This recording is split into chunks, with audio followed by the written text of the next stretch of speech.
नमस्कार दोस्तों, मैं हूं अरुण। तो आज हम इस वीडियो में बात करने वाले हैं कि गीता जो भगवद गीता है वो आखिर प्रारंभ कहां से होती है और भगवद गीता में जो अहम रोल था वेद व्यास जी का और संजय का, आखिर वो थे कौन। तो इस बारे में हम जानेंगे। तो चलिए वीडियो को शुरू करते हैं।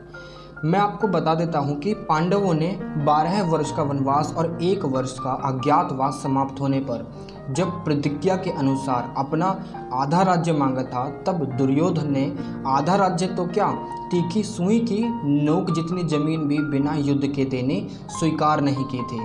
अतः पांडवों ने माता कुंती की आज्ञा के अनुसार युद्ध करना स्वीकार कर लिया था। इस प्रकार पांडवों और कौरवों का युद्ध होना निश्चित हो गया था और तद अनुसार दोनों ओर से युद्ध की तैयारी होने लगी थी। महर्षि वेदव्यास जी का धृतराष्ट्र पर बहुत ही स्नेह था।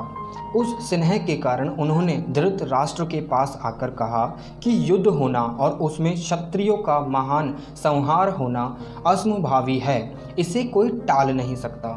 यदि तुम युद्ध देखना चाहते हो तो मैं तुम्हें दिव्य दृष्टि दे सकता हूँ, जिससे तुम यहीं बैठे बैठे युद्ध को अच्छी तरह से देख सकते हो।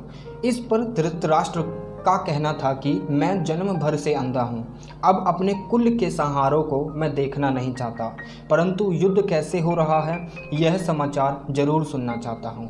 तब व्यास जी ने कहा कि मैं संजय को दिव्य दृष्टि देता हूँ, जिससे यह संपूर्ण युद्ध को, संपूर्ण घटनाओं को, सैनिकों के मन में आई हुई बातों को भी जान लेगा, सुन लेगा, देख लेगा और सब बातें तुम्हें सुना भी देगा। ऐसा कहकर वेदव्यास जी ने संजय को दिव्य दृष्टि प्रदान की। निश्चित समय के अनुसार कुरुक्षेत्र में युद्ध आरंभ हुआ। 10 दिन तक संजय युद्ध स्थल में ही रहे।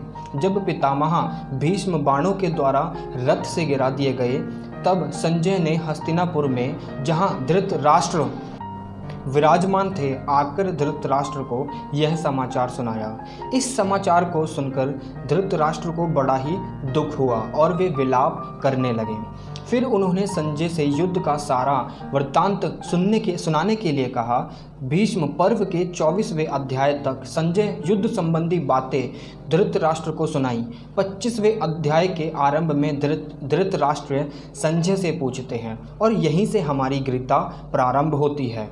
ठीक है, अब हम इसमें बात करेंगे, इसमें चर्चा करेंगे कि आखिर वेदव्यास जी कौन थे और संजय जी कौन थे। तो चलिए सुनते हैं।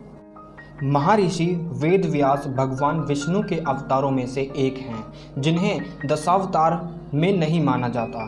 जब द्वापर युग चल रहा था और कलयुग आने वाला था, भगवान विष्णु इस दुनिया में ज्ञान के दीपक को जलाने के लिए आए थे, क्योंकि वे भगवान राम के समय शिव के एक कट्टर भक्त परशुराम के रूप में आए थे। महर्षि वेदव्यास को इस दुनिया के सबसे महान ऋषियों में से भी एक माना जाता है। उन्हें अपने समय का सबसे बड़ा संत माना जाता है। उन्होंने बहुत सारी किताबें संकलित की और लिखी। उनके द्वारा सबसे महान महाकाव्य महाभारत का संकलन भी किया गया। साथ ही उन्होंने 4 वेदों का संकलन किया। उन्होंने 18 पुराण लिखे और उन्होंने श्रीमद् भगवद गीता भी लिखी।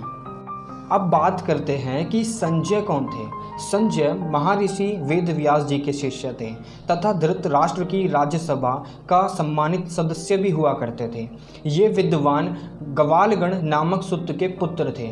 जाति से वह बुनकर थे। वह विनम्र और धार्मिक स्वभाव के थे और स्पष्टवादित के लिए प्रसिद्ध थे।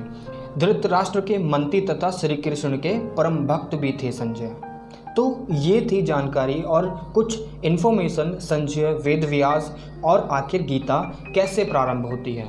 तो इस वीडियो में फ़िलहाल इतना ही। नेक्स्ट वीडियो में एक और मज़ेदार जानकारी, एक और नई इन्फॉर्मेशन के साथ आपसे फिर मुलाकात